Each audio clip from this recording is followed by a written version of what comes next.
Testing 1 2. Testing 1 2. Testing 1 2. Testing 1 2. Testing 1 2. Testing 1 2. All right. All right. Good.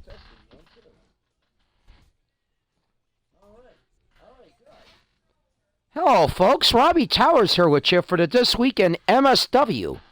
Yeah, it's going to be a weekly show we're going to try to get on here, and now we're dealing with the brand extension of Fury and Big Time Wrestling. Great to have you here with us tonight, and first of all, I'm going to start off with big news tonight. I guess right now the Quad-Fed Universal Championships are put on the shelf right now. MSW is going to come up with their own version of the Universal title right now at the moment because, well, basically MSW's been the only one in operation now. We did this with QuadFed. We had the TWA. Well, we have Shockwave Wrestling. I don't know what's going on with them because they're on their own direction. And, you know, it's a very good product they had. I just watched their show earlier this afternoon. You got people like The Gamer and Shadow Jack and Bodrick, I think I said his name correctly. Please let me know. I mean, Max Cruiser, you know, Max Cruiser came out hiding, and he's doing a heck of a job. I'll tell you that much right now. I wonder how the love life's going on with him and Rosie. Hello, Max. Hello, Rosie. Hope you're doing well out there, ladies and gentlemen. Okay. All right, we're gonna start off with that, and of course the situation. The elephant in the room, I guess we'll call it right now. I guess there's a lot going on that happened this weekend. I guess some of the people in MSW is at odds with Kickstart because of the situation. They stripped Corey Crichton of the title, 4 out of 7.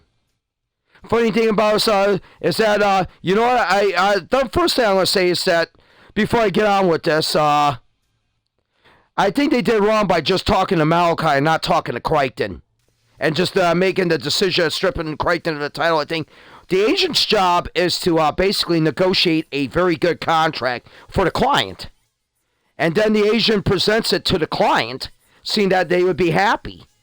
I mean, no matter what, Malachi's cut's going to be pretty damn good out of it. I mean, this is what he does. He's a power player. I mean, like him or hate him, he's a power player. How do you think he got to be general manager on Big Time Wrestling? I mean, he took advantage of a situation where Lorenzo and Resistor decided to beat him up while he was not under contract, and bam. And that's how he got involved in this. And it's sad to see that happen, but you know what? Yeah, that's how the whole cookie crumbles in the sports life. Well, I'm going to get you onto this right now.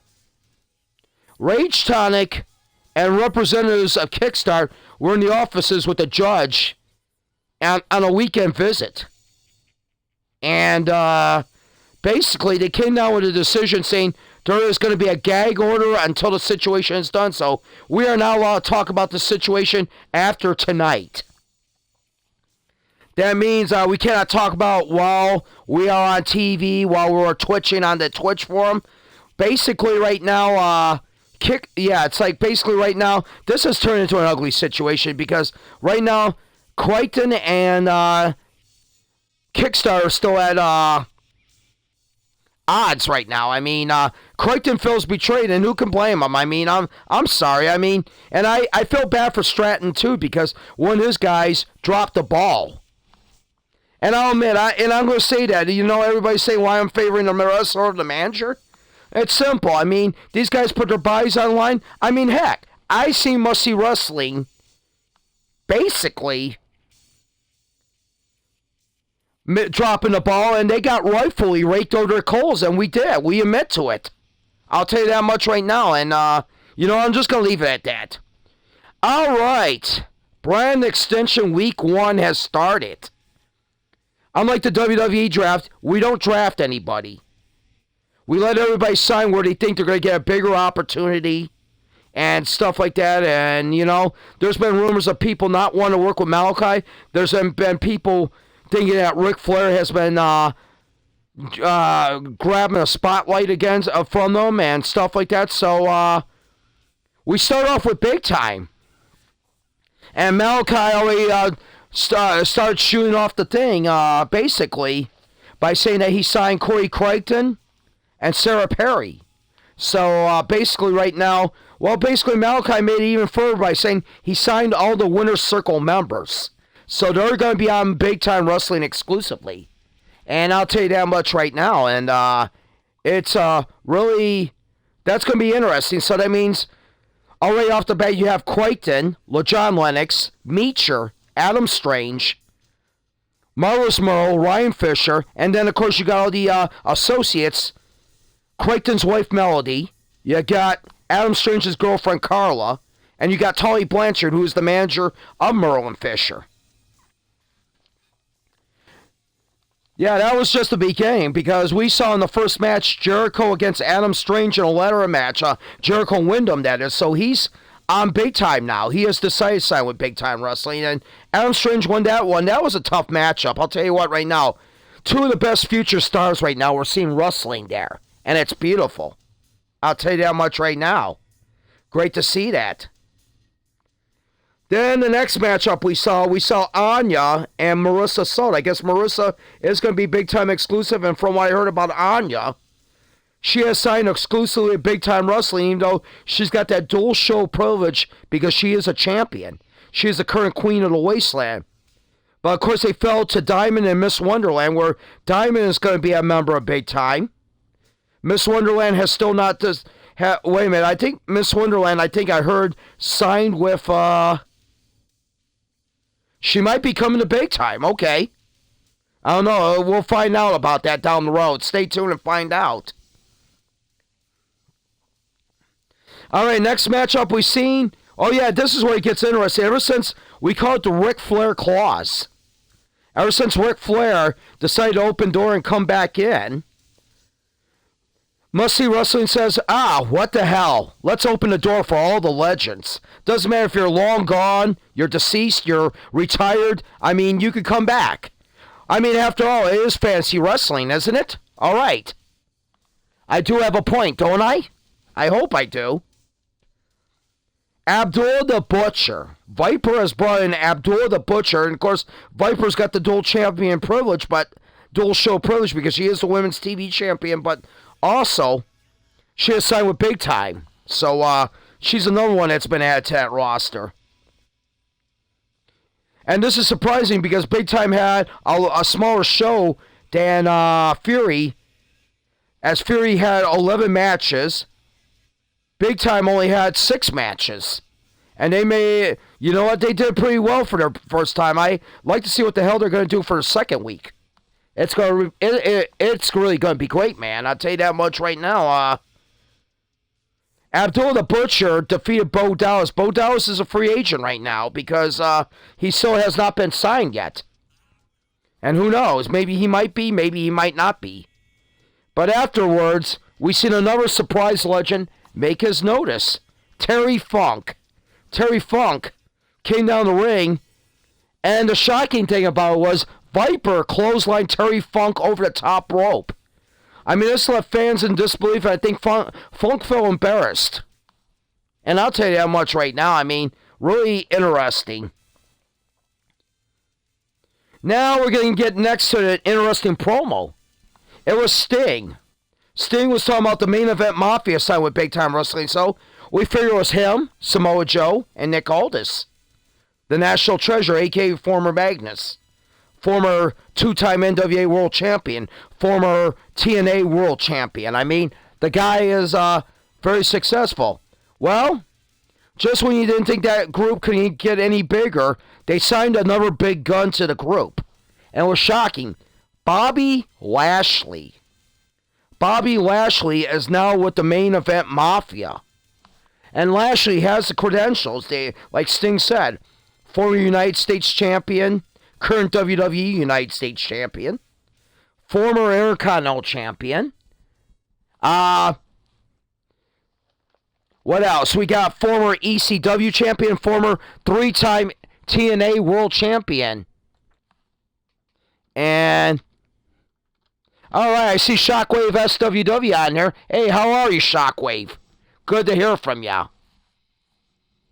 So, Bobby Lashley is a very, that's going to be a very powerful. I mean, I thought it was powerful enough with Samoa Joe, but all of a sudden now with Lashley, those are two big guns right there. I'll tell you that much right now. And then we saw a backstage brawl. Basically, we saw, I guess, two people that might be on. Well, one of them's got dual show privilege because they have the pot of gold briefcase, which would be Melody McMahon.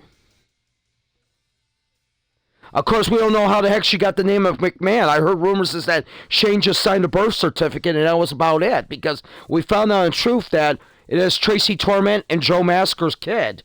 Joe Masker never knew about it. I don't know.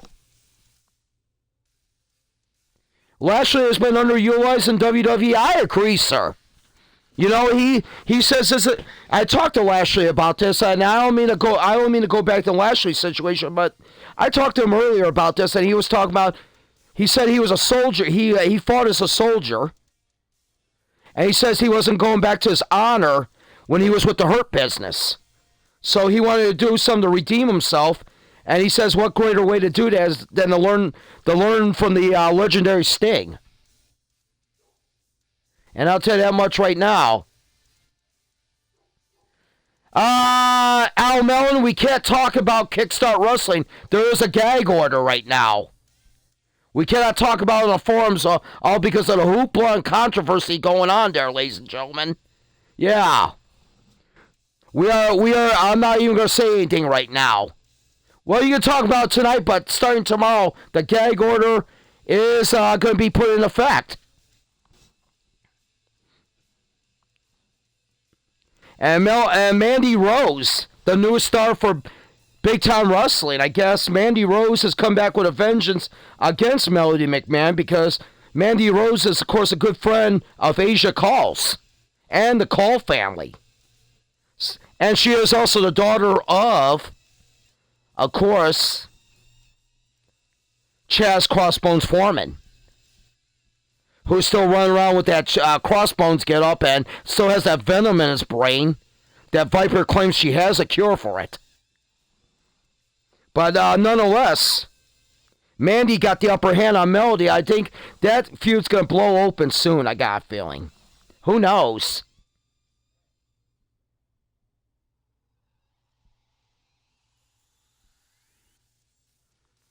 Yeah, I'll tell you what right now. I'll tell you what. Next matchup we had was Sting and Lashley going against Merle and Fisher. Of course, Samoa Joe was in the corner of Sting and Lashley, and Merle and Fisher was in the corner of Tully Blanchard. Anybody could have won this match, but you know what? Sting and Lashley surprisingly showed how good teamwork can be if you're going to work together.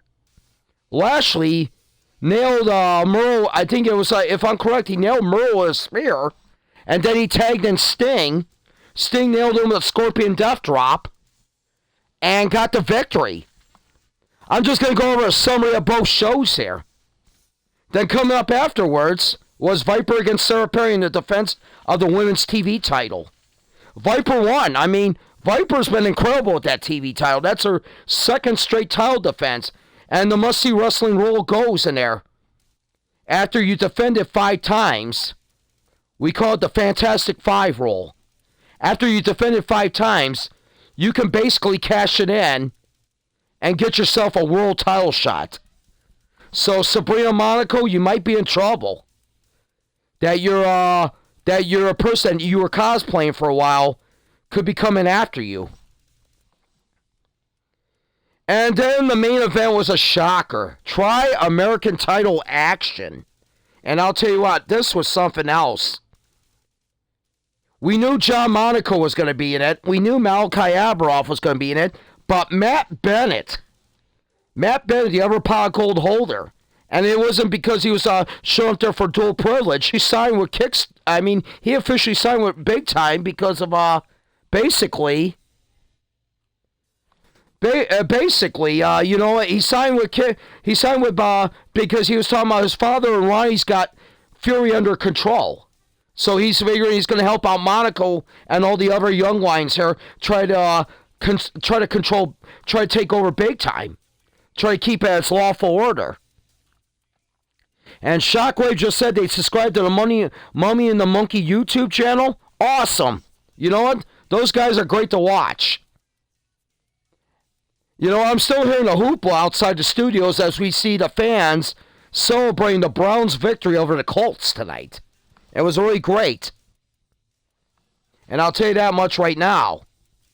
Really great victory by them today. 4-1 for the first time since Belichick was head coach. How long ago was that?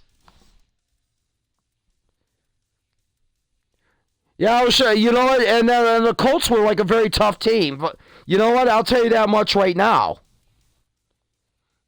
All right. Let's get back to the Tri-American title match. Malachi was surprisingly eliminated first after he had that dominant reign. And then all of a sudden, Monaco got pinned. Matt Bennett became the Tri-American champion. 1996. Wow. So 24 years. Holy cow. I think Must See Wrestling was still WWL at that time. Holy cow. They were still babies. They were going through kindergarten class.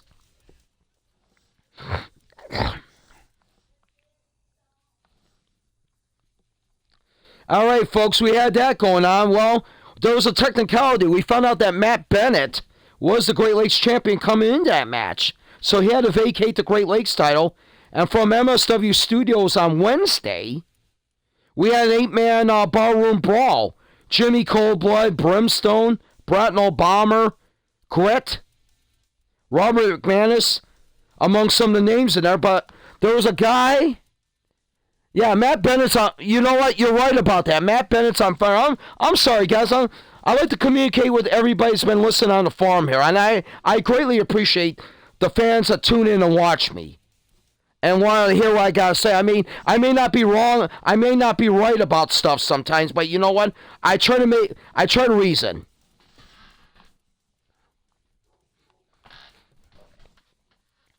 Well, I'll tell you what. In the end, Reverend Morbid won the Great Lakes title. I mean, this guy, it's like, I remember Crichton calling him some dumpy Undertaker wannabe. And basically, you know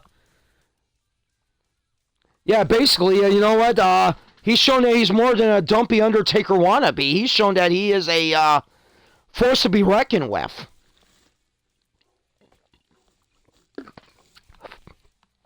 But I'll tell you what, coming up this week, tune in, I think, Tuesday night. Malachi has got an extension on the show. Instead of 7 matches, we have decided to make it 10 matches. And not only that, well, Malachi's going to be going to jail for, I guess I heard, perjury on trial. I guess supposedly for that whole mess going on with Kickstart. As I said, once again, I could talk about this until Monday morning, 12 midnight.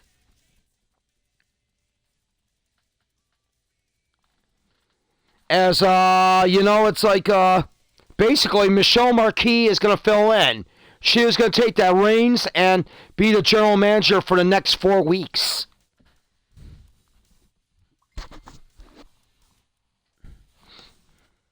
And I'll tell you that much right now. All right, let's get on the big-time wrestling, the front. Not the big-time wrestling. Let's get on the Friday Night Fury. Friday Night Fury put themselves together one heck of a roster to begin.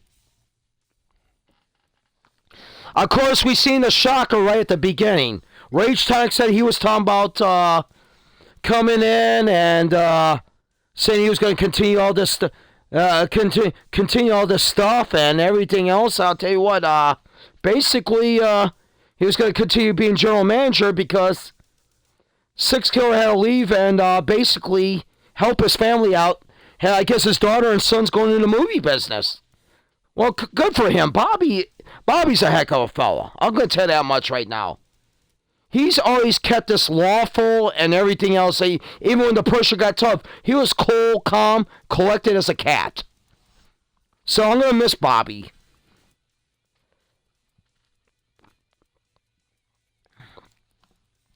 All right, so Tonic is out there talking. Who shows up?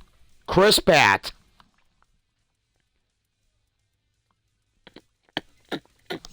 I'll tell you what, Chris Batt shows up and says that he's come back to take it over. He's like, he understands that Tonic's got a lot of stuff on the plate and everything, and what does he do? He gives out 2 blockbuster matches.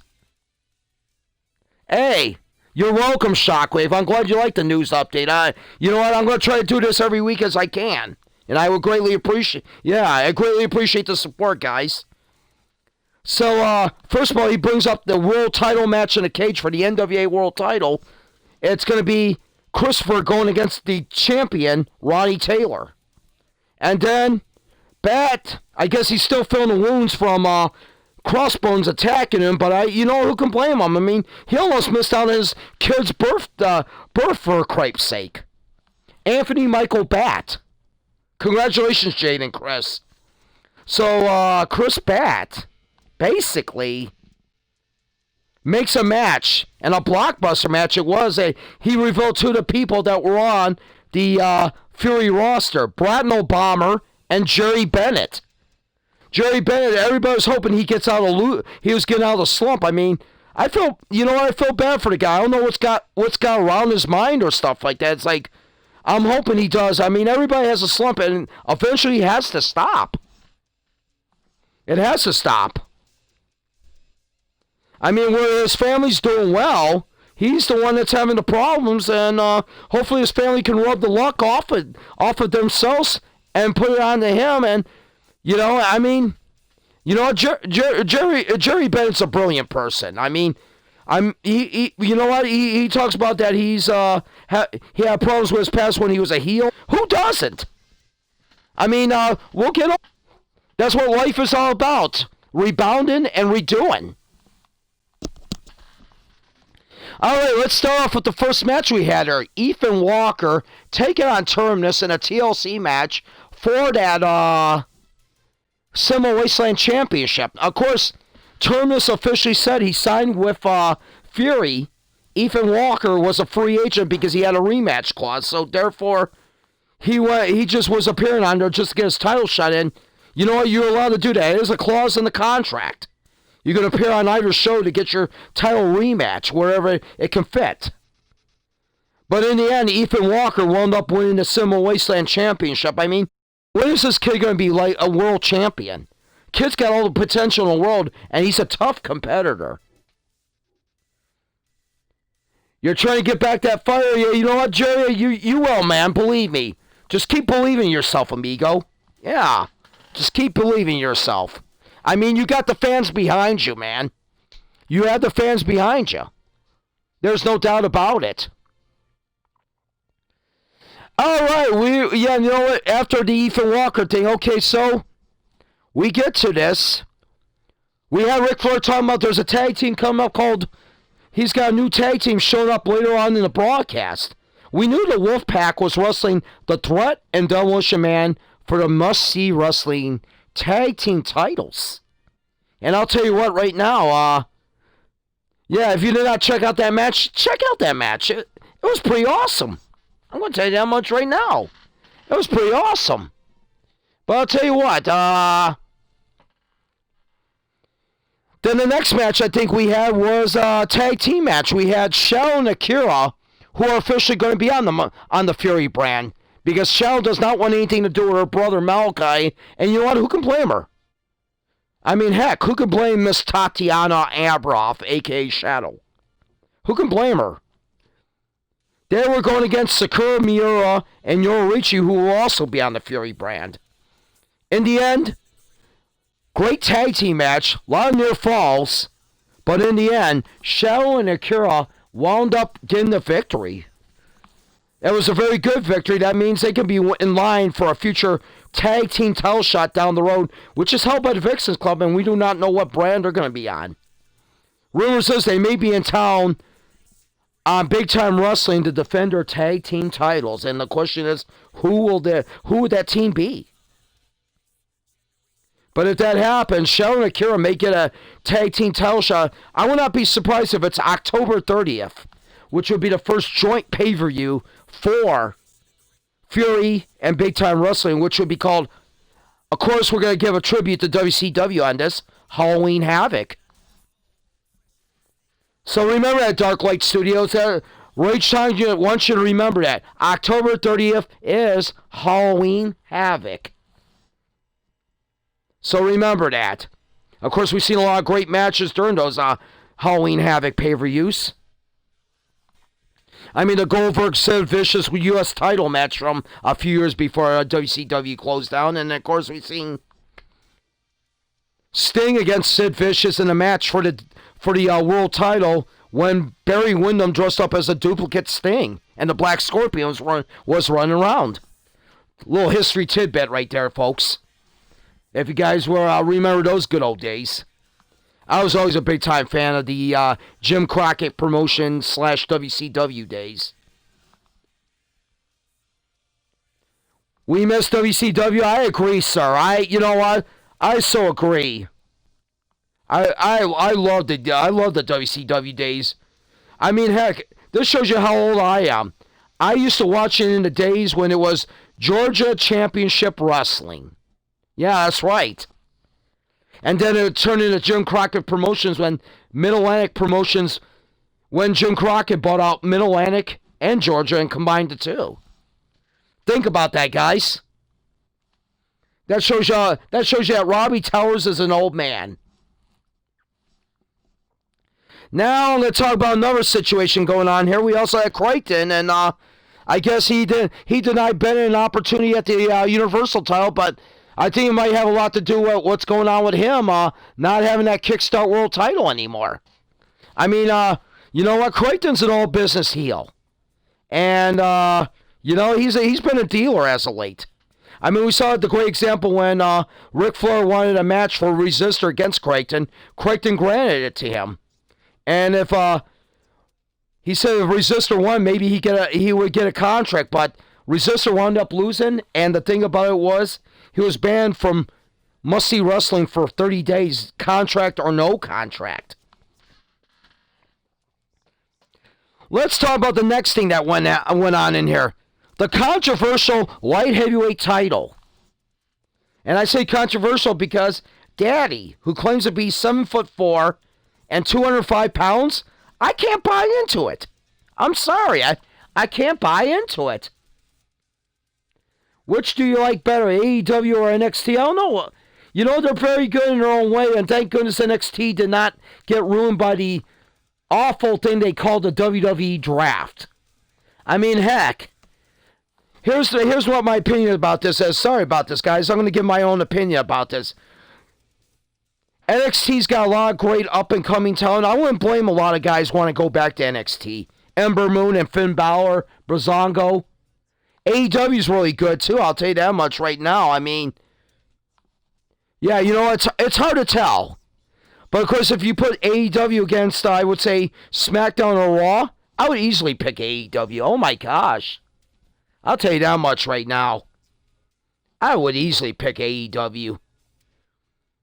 Because right now, if you watch the Disasters draft on Friday, how the heck, I know Raw is a 3-hour show, but how the heck do they get one more draft pick in each round than SmackDown does? I mean, it's not based on a time link because guess what?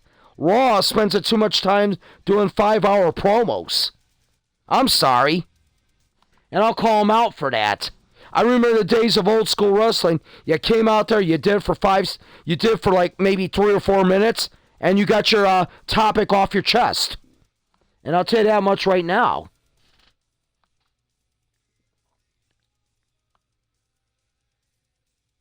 Yeah, Raw has a bigger roster than SmackDown, but they don't utilize the talent really well. Now, the Hurt Business going on Raw, you know, I seen a reason why for that, because don't be surprised if tomorrow night Retribution gets sent to Raw. I see something building up between those two. Another thing I'm going to call out right now on this, I would say, don't be surprised to see the Street Profits maybe going SmackDown because, well, you see what happened. Kofi Kingston and Xavier Woods won the SmackDown Tag Team titles, but here's the weird thing about it. Raw drafted them. What the heck? What are you going to do about the SmackDown tag team? Truthfully, I'll tell you what, their tag team division's not really that great. Why don't you just take the two teams, let them go each other, and make unified tag team champions? I mean, let's put it that way. It seems like the rightful reason. All right, getting on to that. We had Daddy against Jimmy Coldblood Jr. against Rey Mysterio in a three-way dance. Mysterio got knocked out. Jimmy Coldblood Jr. gave his all against Daddy, and Daddy unfortunately won. I know they got to investigate that. I swear to goodness. You know, I'm not buying into the fact he's 205 pounds.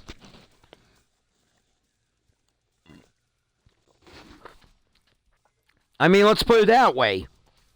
I'm just going to keep it at that. But you know what? I think Jimmy Coldblood Jr. has enough potential to move up in the heavyweight division. I'll tell you that now. He may be at light heavyweight weight, but you know, I've seen a lot of light heavyweights succeed in the sport. Ricky Steamboats, Rey Mysterios, Eddie Guerreros. Yeah, even I gotta say the name that I know that's terrifying that because of it going on. I gotta say Chris Benoit. I also gotta say I also say Chris Jericho. I mean, these guys all had the cruiserweight title and went up to greater things in heavyweight. All right. But there's rumors that Crichton and Bennett might go at it for the Universal title. They're not going to be able to go at it for a loser Lee Towns match because they're not on the same brand. So that's the technicality. But Crichton thought about it, and he is willing to give Bennett for his shot at a Universal title. So that might be happening, could be happening at Halloween Havoc.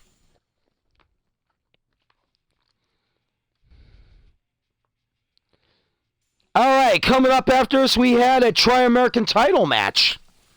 Chris Statlander, defending the title, but she's got dual privilege, going against Sasha Banks, who has declared herself for Big Time Wrestling, and you'll know the reason why later on. You'll find out. But Sasha Banks gave Statlander a hell of a fight. But in the end, Statlander wound up retaining, and you know what? Fans were shocked by that. Yeah. And Crichton does apologize for his comments. He is sorry. Yeah. He's just a little frustrated right now with what's been going on outside the ring with the other federation.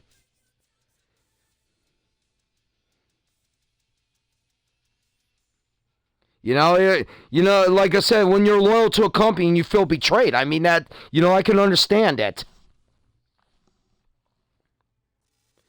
Well, after that, we had the steel cage match, Ronnie Taylor against Christopher. It was a knockdown, drag-out match. I mean, exciting headaches galore because they were all getting their head rammed in the cage wall. But in the end, Christopher wound up winning the match and the NWA World title. So this means that he has dual privilege to be on both shows. As does Tracy Torment, because Tracy Torment is the manager of Christopher.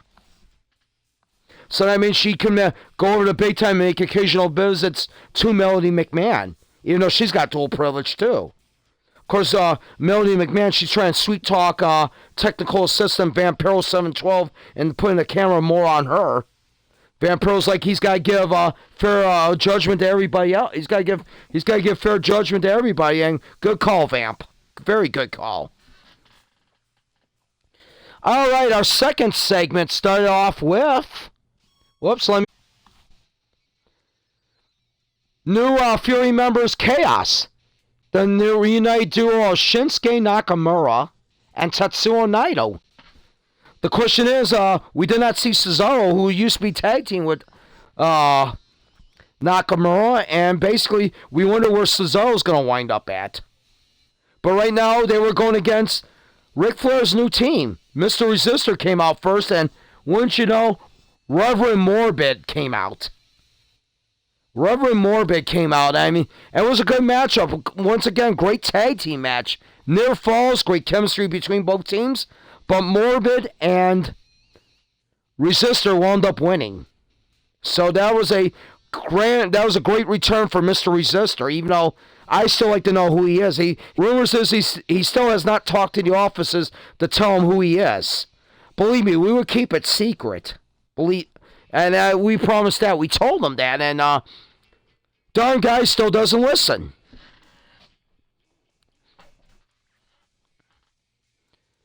All right, coming up here next, we had Susu Chow with a promo. So there's your reason why.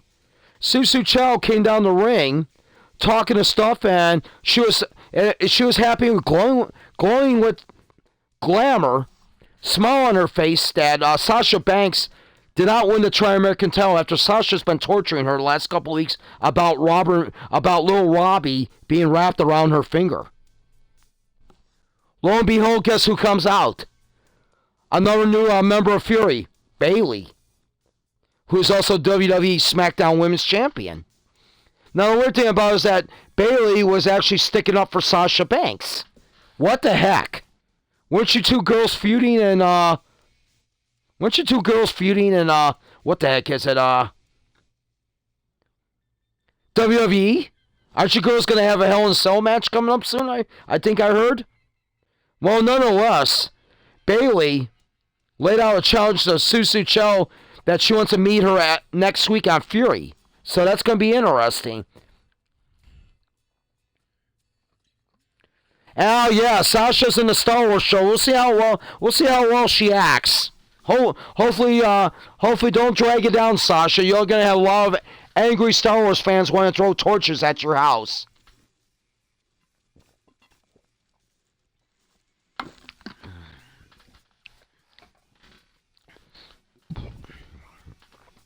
All right, coming up next, we have a shocking return.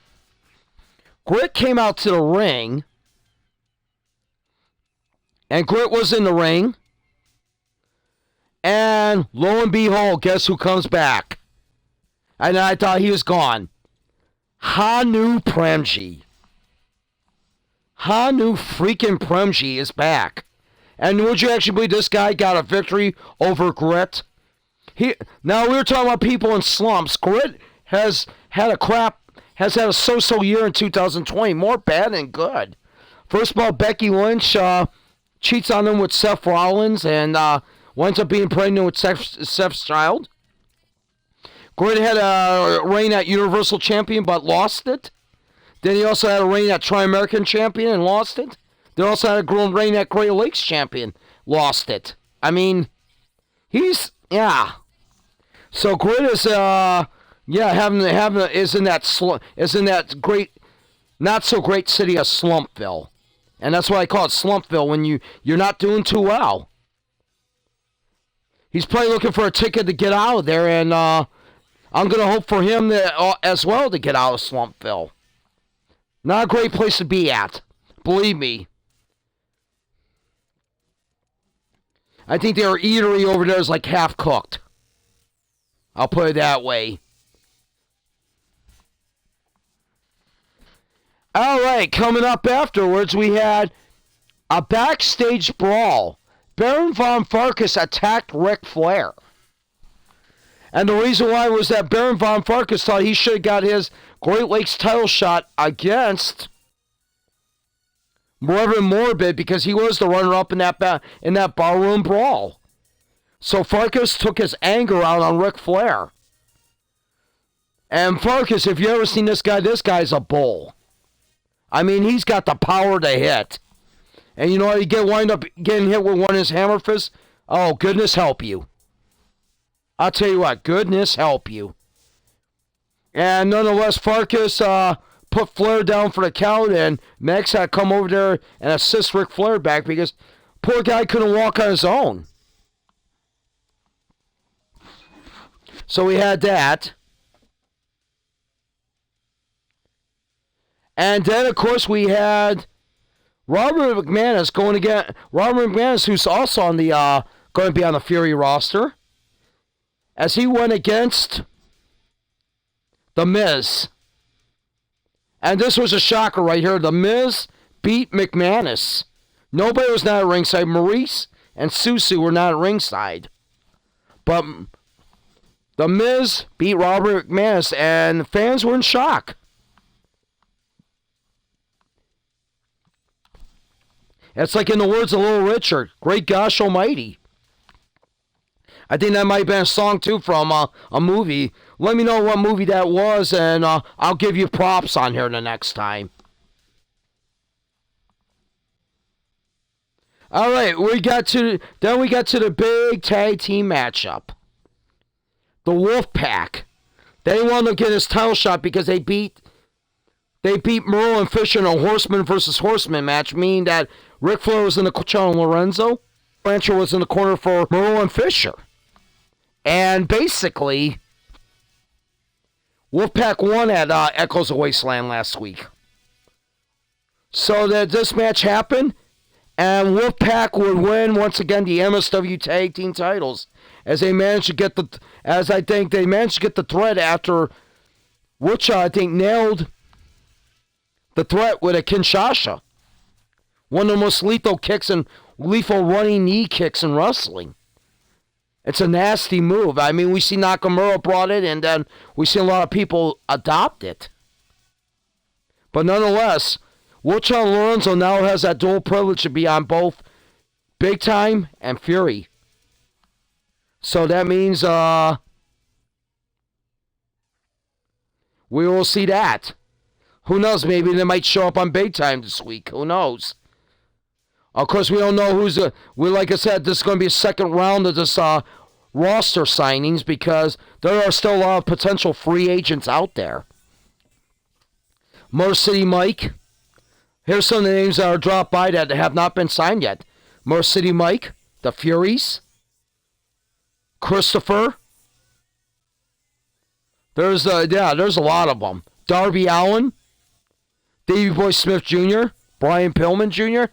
I mean, there's a lot of them, and there may be names that we don't even know that are even around, like Hanu Premji showed up. I wonder what Hanu's business is going to be here in Must See Wrestling. Good God Almighty.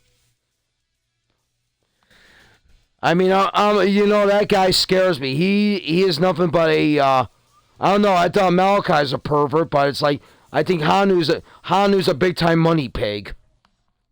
Of course, as you know now, he does not live no longer in India. He lives up in Beverly Hills, California.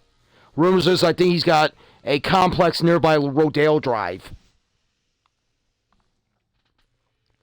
All right, so the Wolfpack are once again the tag team champions. Who will be the next contenders? Rumors is that Big Time may be sending the next set of contenders after them, but who knows? It's all dependent what the committee decides. I mean, Robert and Dennis and Quentin and George, I mean, all those guys, they're going to be deciding. Yeah, I get to call them by first names. I guess I did get that permission. Thank you much, guys. I greatly appreciate that. Oh, yeah, and I forgot Mr. Scott Tonic, too. I forgot all about that. All right, we got another women's signee to the big-time roster in the next matchup, Nova. The former Tri-American Women's Champion lost to Statlander last week, but I'll tell you what, she rebounded really nice. She came back and defeated Miss Wonderland to become the Universal Champion. Congratulations on that one. I mean, it was a tough matchup, but Nova, the experienced Nova, and she's been around the circuit. She's even a mother to some of the younger stars in the locker room. So Nova is once again your women's Universal Champion. You love your wife, Jerry. You know what? The fans love her too. I mean, they admire her. Yeah. You know what?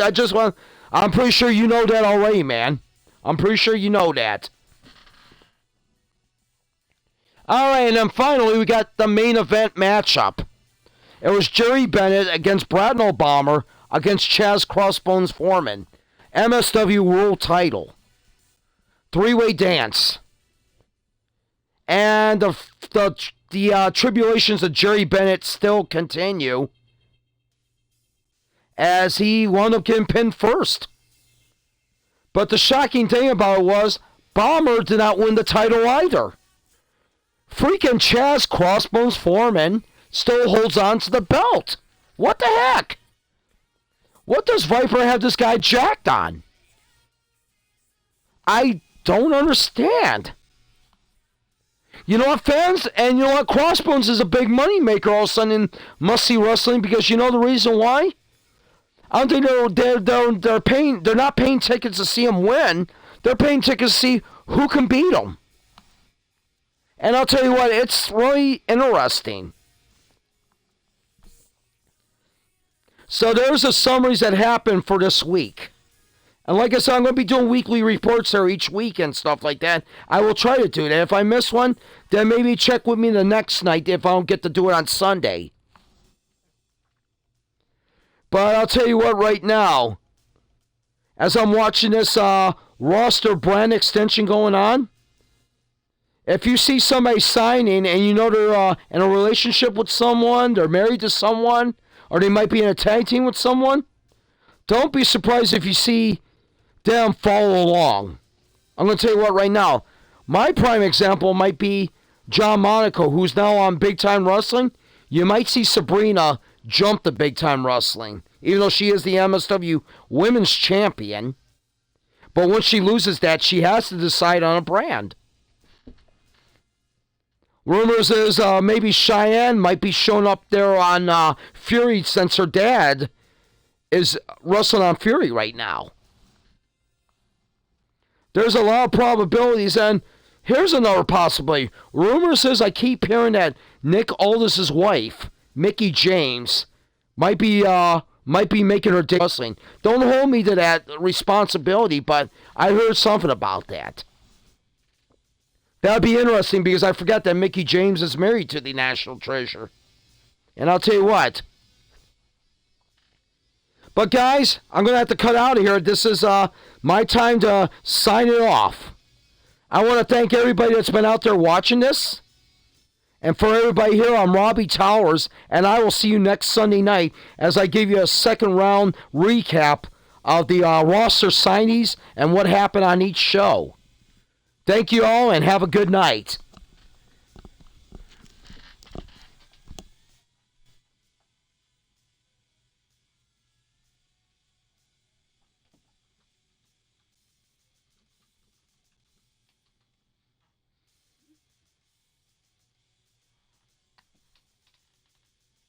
Oh, man. This is going to be interesting.